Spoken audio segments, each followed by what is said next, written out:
Nasunog ang bahay na tinutuluyan ng mga pari sa Tondo, Maynila. Ang may balita hatid ni Von Aquino.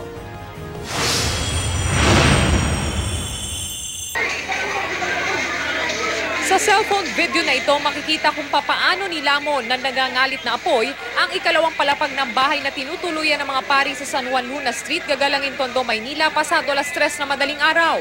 Pagmamay-ari ng St. Joseph de Gagalangin Parish ang bahay at dati raw itong kumbento. Agad diniakyat ng BFP ang sunog sa ikatlong alarma dahil gawa sa light materials ang bahay. Yung pinakadulo na kwarto doon sa second floor nagsimula, iniimbestigahan pa natin yung cause ng sunog. Buti na lang malapit lang yung Gagalangin Fire Station dito kaya hindi na lumaki yung apoy. When I was still sleeping, I heard someone knock the door. And then when I opened, and I saw some people shouting. I saw it, the smoke, and that's why I went my clothes and I ran away. Tuluyang naapula ng mga bumbero ang apoy mag-alas 4 na madaling araw. Patuloy pang investigasyon ng mga otoridad sa sanhi ng sunog. Von Aquino, GMA News.